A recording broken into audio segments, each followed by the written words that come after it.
25শে মার্চের গণহত্যা একটা টার্নিং পয়েন্ট। ওই অবস্থা কেন কিভাবে তৈরি হয়েছিল সেটা আরেকদিন আলাপ হবে।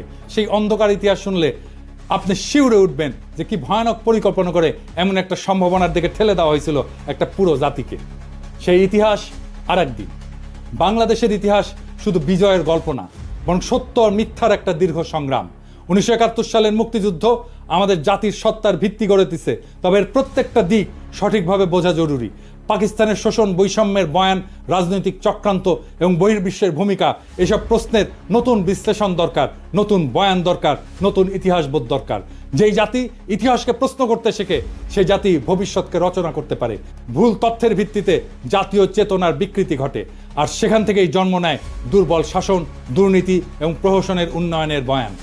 আজকে বাংলাদেশ যদি সত্যিকার অর্থে স্বাধীনতার চেতনাকে ধারণ করতে চায়, তবে তাকে নিরপেক্ষভাবে অতীতের ঘটনাগুলো পর্যালোচনা করতে হবে। সত্যের অনুসন্ধান শুধু ইতিহাসের প্রয়োজনে নয়, বরং ভবিষ্যতের জন্য অপরিহার্য। জাতি হিসেবে আমাদের দায়িত্ব হলো ইতিহাসের প্রকৃত সত্যকে জানা, যাতে মিথ্যার বুনিয়াদ ভেঙে আমরা একটা উন্নত, স্বনির্ভর এবং শক্তিশালী বাংলাদেশ গড়তে পারি। আসুন আমরা ইতিহাসকে প্রশ্ন করতে শিখি, কারণ সঠিক প্রশ্নই আমাদের সঠিক ভবিষ্যতের দিকে এগিয়ে নিয়ে যাবে। ইনকিলাব।